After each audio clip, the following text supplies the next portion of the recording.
Bonjour les cats, voici votre hôte Elfman pour cette nouvelle vidéo de la série sur les États membres de l'Union Européenne. Aujourd'hui, nous allons parler d'un membre fondateur, l'Allemagne.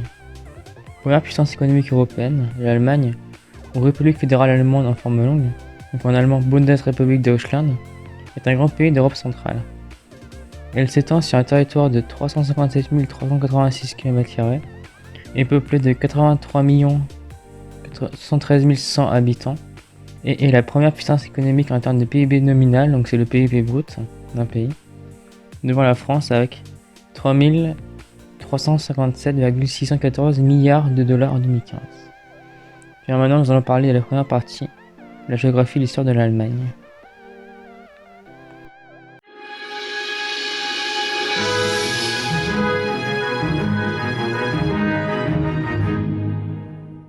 Le pays est entouré par la mer du Nord, le Danemark et la mer Baltique au nord, par la Pologne à l'est-nord-est, par la République tchèque à l'est-sud-est, par l'Autriche au sud-sud-est, par la Suisse au sud-sud-ouest, par la France au sud-est, par la Belgique et par l'Allemagne à l'ouest, et enfin par les Pays-Bas à l'ouest-nord-ouest. Décentralisée et fédérale, l'Allemagne compte 4 métropoles de plus d'1 million d'habitants, la capitale Berlin, ainsi que Hambourg, Munich et Cologne. Beaucoup de peuples germaniques occupent le nord du territoire allemand depuis l'Antiquité classique.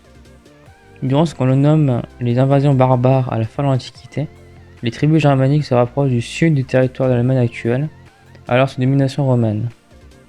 À partir du Xe siècle, les territoires allemands forment la partie centrale de ce que l'on appelle alors le Saint-Empire romain germanique. Donc le Saint-Empire romain germanique est une confédération d'États allemands en Suisse, en Allemagne, en Autriche, un peu en République tchèque actuelle. Et c'est une confédération de duchés et de principautés sous l'égide d'un empereur qui est élu. Donc c'est généralement à la fin du Moyen-Âge, il y a aussi des Habsbourg qui a trusté le trône, le Saint-Empire. Il faut savoir que le roi français, François Ier, a tenté d'être élu empereur face à Charles Quint, et c'est Charles Quint qui a été finalement élu empereur et non le roi de France.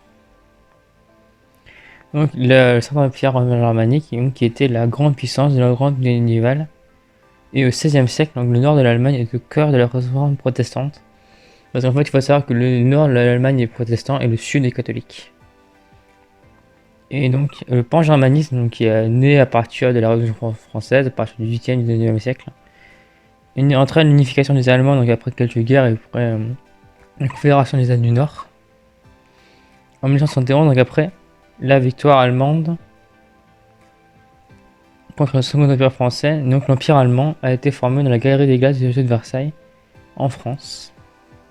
Donc après la guerre franco-prussienne et la chute du Second Empire français. Après la Première Guerre mondiale et la Révolution allemande de 1818-1819, donc une révolution qui est plus ou moins abortée en fait. Donc c'était les communistes et les socialistes qui voulaient prendre le pouvoir en Allemagne. Donc l'Empire est remplacé par la République parlementaire de Weimar, minée par les conflits internes et la restriction du traité de Versailles, parce que le traité de Versailles était très très lourd pour l'Allemagne. Il posait des restrictions à plusieurs dizaines de milliards d'euros par an. Enfin, je crois que c'est par an, ou enfin, très très lourd dans ce système financier. Une grande partie de la production de charbon et d'acier qui partait en France ou en Angleterre, donc l'Allemagne était privée de ses ressources. Et donc devait acheter du charbon, devait acheter de quoi se nourrir pour découvrir la population, donc ça a entraîné une hyperinflation et notamment qui a été l'Allemagne qui a été balayée par la crise de 1928, donc on va revenir un peu plus tard. Et donc l'accès au pouvoir des nazis en 1933, donc après comme j'ai dit l'hyperinflation et la crise politique des années 1928 et 1932, c'est-à-dire qu'il y a plusieurs élections entre 1939 et 1929 et 1930. Donc les Allemands ont voté, revoté, et à chaque fois les partis nazis prenaient de plus de place, jusqu'à être élus en 1933. Et donc le parti nazi a pas mal de progression en Europe, donc ça peut être l'Anschluss, ça peut être le traité de Munich, ça peut être d'autres provocations avec les États alliés, donc amenées après l'invasion de la Pologne et la Seconde Guerre mondiale en 1939. Donc Seconde Guerre mondiale qui a été perdue par l'Allemagne politiquement et militairement. L'Allemagne qui a dû capituler sans condition en mai 1945. Donc le 8 mai en Europe occidentale et le 9 en Europe centrale orientale, puisque c'est l'armistice a été signé vers minuit, entre la nuit du 8 et du 9 heure de Berlin, donc suivant si c'est dans l'ouest ou si on est à l'est, du coup c'était pas le même jour. Voilà pour la petite parenthèse historique. Et donc à la suite de la Seconde Guerre mondiale, et donc par les Alliés, enfin la volonté des Alliés, donc qui commençaient à se scinder en bloc, donc la guerre froide n'était pas très loin. L'Allemagne a été scindée en deux pays en 1955, donc la RFA à l'ouest, donc la République fédérale d'Allemagne à l'ouest, et la RDA, la République démocratique allemande, socialiste et communiste à l'est. Et en 1961, donc Berlin, donc, qui était divisé entre Berlin-Ouest démocratique et Berlin-Est communiste, donc, a vu une Berlin-Ouest entouré par le mur, le fameux mur de Berlin, donc qui a coupé le Berlin-Ouest du reste de l'Allemagne pendant quasiment 30 ans. Et donc le mur de Berlin tombe le 9 novembre 1989 et l'Allemagne est réunifiée le 3 octobre 1990, Berlin revenant la capitale. Oui, parce que officiellement Berlin ne pouvait pas être la capitale de l'Allemagne, nous c'était Bonn la capitale de la RFA et Berlin-Est, parce que les communistes ont choisi ainsi la capitale de la RDA. Donc maintenant on est passé à la deuxième partie sur l'institution allemande.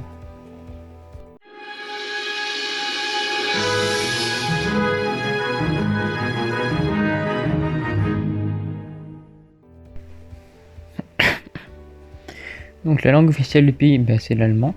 La monnaie, c'est l'euro. Et sa devise donc, en allemand est Einigkeit und Recht und Freiheit, donc unité et droit et liberté. Et son drapeau est constitué de 3 bandes horizontales de couleur nationale de l'Allemagne, donc noir, rouge et or. Et son hymne national est de Das Deutschlandlied, donc en français le chant de l'Allemagne. Et il faut savoir que uniquement le 3e couplet est chanté, parce que le premier couplet est un peu trop nationaliste, un peu trop patriotique pour la politique actuelle et reprendre vraiment les frontières de l'Allemagne, de l'Empire allemand, donc qui sont pas tout à fait cohérentes avec les frontières actuelles. Bref, passons.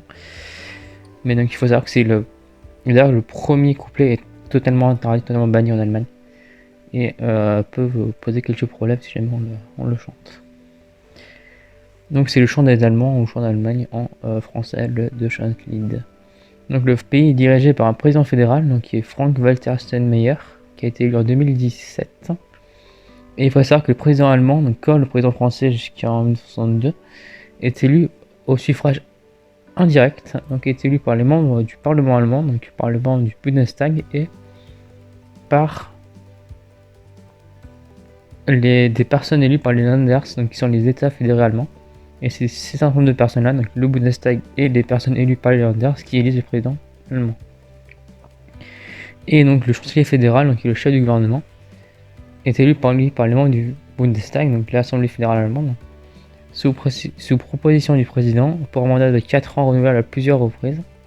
Et il faut savoir que le Bundestag est souvent régi par des coalitions, donc ça s'appelle la grosse coalition entre les démocrates, la CDU démocrate et le SPD. Ça peut être une coalition entre le SPD et les partis de gauche, ça peut être une coalition entre le CDU et les partis de droite. Ça dépend vraiment de qui gagne les élections, et il peut y avoir plusieurs semaines, plusieurs mois avant que les partis se mettent d'accord et qu'un nouveau chancelier soit élu par le Parlement. Et donc actuellement, donc c'est Angela Merkel, donc de la CDU, donc la Christliche Demokratische Union Deutschland en allemand, et donc l'Union chrétienne démocrate d'Allemagne en français, donc qui est l'actuelle chancelière fédérale depuis le 22 novembre 2005 et qui a été réélue en 14 mars 2018 pour un 4e mandat. Donc le pays est divisé en 16 États fédéraux ou Länders depuis 1990, et donc la réunification allemande, donc qui a vu les 6 Länder de l'Est rejoindre les 10 Länders de l'Ouest. Et donc les Länder sont dotés de nombreux pouvoirs, donc notamment en matière de police, d'éducation et de culture. Et donc il faut savoir que les Länder possèdent des institutions à peu près similaires. Donc il y a le pouvoir législatif, donc qui appartient à un Landtag, donc appelé Bürgerschaft à Brême et à Hambourg, donc qui sont des villes-États. Et la Chambre des députés à Berlin, donc qui est une autre ville-État. Donc le Landtag où les assemblées des villes-États sont élues au suffrage universel avec un scrutin pour la proportionnelle. Et donc le Sénat à Berlin, Brême et Hambourg, donc les 3 villes-États, ou le gouvernement des États. Donc c'est le Stadtregierung en Bavière, donc la Bavière qui a une large autonomie. Donc en Saxe et en Thuringe aussi, donc c'est le Stadtregierung ou le Landesregierung dans les autres Länder, donc exerce le pouvoir exécutif et est responsable devant le Landtag, donc devant le Parlement.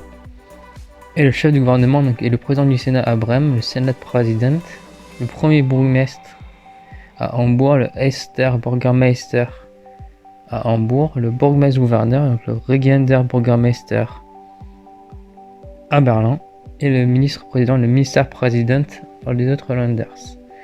Donc rapidement, on va faire la liste des différents Länders. Donc il y en a 16. Donc la liste va être dans l'ordre alphabétique. Donc il y aura une carte qui va circuler un peu dans la vidéo pour que vous voyez un peu où se situent les différents Länders. Donc le premier Länder c'est le Baden-Württemberg. Le Baden-Württemberg en allemand, donc capitale Stuttgart. Population environ 10 600 000 habitants et pour une superficie de environ 36 000 km². Donc le deuxième Länder c'est la Basse-Saxe. Capitale Hanovre. Donc 7 millions 8 d'habitants et pour une superficie de 87 600 km². Donc le troisième Länder c'est la Bavière, capitale Munich, population de 12 600 000 habitants je pense maintenant, et pour une superficie de un peu plus de 70 000 km². Donc nouvel Länder c'est la première ville d'État, donc c'est Berlin, capitale Berlin, pour une population donc de 3 millions qui a dû augmenter parce que c'est les chiffres de 2012, 3 375 222 habitants en 2012, donc pour une superficie de quasiment 900 km². Donc ensuite on a le Länder de Brandenburg ou Brandebourg en français, capitale Potsdam, donc c'est au centre de l'Allemagne si je dis pas de bêtises. Non c'est à l'est de l'Allemagne, Brandebourg, c'est l'État qui encercle Berlin si je dis pas de bêtises. Donc, qui a donc en 2012 donc 2 449 511 habitants et superficie 29 478 km². Donc ensuite on a le plus petit Länder, donc qui est le Länder de Brême, capitale Brême, donc qui comptait 654 774 habitants en 2012 et pour une superficie de 404 km². Donc ensuite on a la deuxième ville-État de Hambourg, donc Hambourg en allemand, donc capitale Hambourg. Donc nos nombres d'habitants, donc 1 800 000 habitants, oui, 1 634 000 habitants en 2012, donc 755,26 habitants, km², je commence à me perdre dans les chiffres, alors qu'on n'est pas là, alors qu'on est à la moitié. Donc ensuite il y a la S, capitale Wiesbaden, donc 6 millions d'habitants en 2012 et une superficie de 21 115 km². On va dans la Mecklembourg-Poméranie occidentale, donc qui est nord-est de l'Allemagne, donc qui est vers la mer Baltique. Capitale Schwerin, 1 600 000 habitants en 2012 et une superficie de 23 180 km². Enfin, pas encore.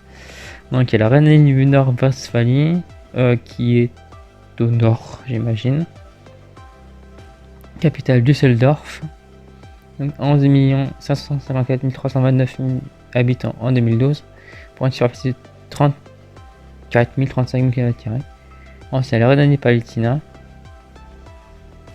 donc capitale Mayence, pour 4 millions d'habitants et 19 853 km².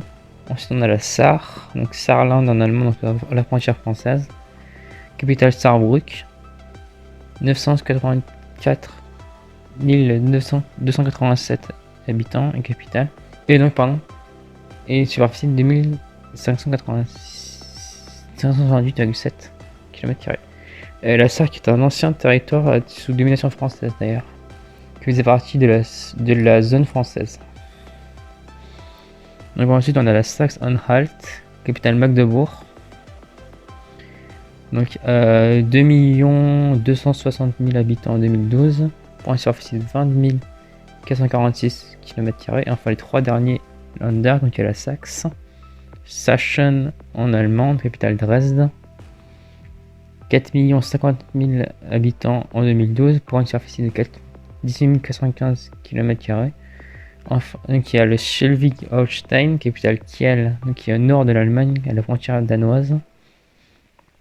Capitale Kiel, 2 806 000 habitants à peu près, et 16 000 km² à peu près de superficie.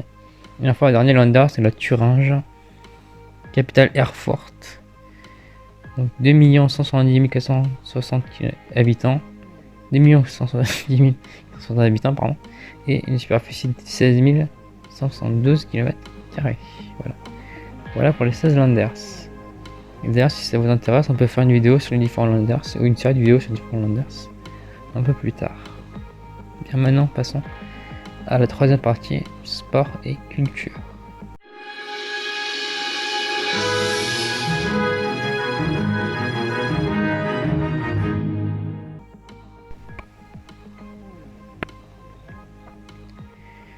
Donc maintenant pour le point culture, donc l'histoire de la littérature allemande est très riche. Les écrivains qui ont marqué l'histoire de cet art sont très nombreux, comme nous allons le voir. Et la naissance d'une littérature allemande coïncide avec le règne de Charlemagne, donc, qui est l'empereur de l'Empire carolingien, donc qui est le prédécesseur de la France et de l'Allemagne. Donc le chant de Hildebrand, datant de 1820, donc du règne de Charlemagne, est considéré comme une œuvre fondatrice de la littérature en langue allemande, mais malheureusement seuls 68 vers en subsistent encore aujourd'hui. Donc pour les Allemands, Goethe est l'image du génie universel et un classique de la littérature. Il est l'auteur d'une œuvre abondante et ses deux versions de Faust, en 1806 et en 1822, sont les apogées de son œuvre. Établi à Weimar à partir de 1775, Goethe est rejoint par d'autres écrivains, comme Johann Gottfried von Herder, Christoph Martin Wieland et Friedrich von Schiller. Donc pour parler un peu musique, la musique baroque, donc beaucoup à George Friedrich Händel, né à Halle en 1685, mais dont la majeure partie de la carrière se déroula à Londres. On lui donne des œuvres aussi connues que le Messie ou la Walter-Musik. Johann Sebastian Bach, donc je pense peut-être pas tellement besoin de le nommer et de l'introduire, c'est un génie de la musique classique. Autre musicien de la période baroque, donc né aussi en 1685 à Eisenach, et le maître de la forme pure, donc qui est vraiment le grand musicien classique avec Mozart. Et Haydn, donc lui fixe la forme classique de la symphonie, du quatuor à cordes et de la sonate pour piano. Et le second des trois classiques, je sais plus le troisième, de Vienne, et donc Mozart porte ses formes musicales de la perfection. Il est l'auteur d'opéras majeurs parmi lesquels Don Giovanni, les Noces de Figaro et le Singspiel, la flûte enchantée, entre autres, parce que Mozart il a vraiment écrit énormément d'œuvres. 9 symphonies, des concertos, des sonates, enfin, il a été très prolifique, Mozart. Et donc né en 1770, donc le dernier grand classique allemand, à Bonn, Ludwig von Beethoven, pareil, je pense que je vais le présenter, possède un langage d'une grande expressivité qui contribue à dissoudre la rigueur formelle au profit du sentiment et de l'expression, parce que c'était un romantique, ou quasiment romantique, Beethoven. Et enfin, parlons un peu de sport. Donc le sport en Allemagne est une partie importante de la culture et de la société allemande. En 2006, environ 27,5 millions de personnes étaient membres de près de 991 000 clubs en Allemagne. Donc presque tous ces clubs sportifs sont représentés par la Deutsche Olympischer Sportbund, donc la Fédération olympique du sport allemand, donc avec Total de 26 000 clubs et 178 000 équipes. Pardon. La fédération allemande de football, ou Deutscher Fußball-Bund en allemand, est le plus grand organisme dans la DOSB, donc dans la Confédération allemande. Et pour terminer, évidemment, petit mot sur la Mannschaft, sur l'équipe d'Allemagne de football. Donc la Mannschaft est une des grandes équipes du foot international avec le Brésil, avec la France, avec l'Angleterre, avec d'autres nations comme l'Argentine dans des bons jours. Et donc surnommée la Mannschaft, elle a se remporté 4 fois la Coupe du Monde en 54, 74, 90 et 2014, et 3 fois le championnat d'Europe ou Coupe d'Europe de football en 72, 80 et 96. Et d'ailleurs l'Allemagne qui est qualifiée pour la prochaine Euro cet été, en 2020. Et maintenant, on va passer à la toute dernière partie, donc une partie un peu spéciale sur les chats et les animaux en Allemagne.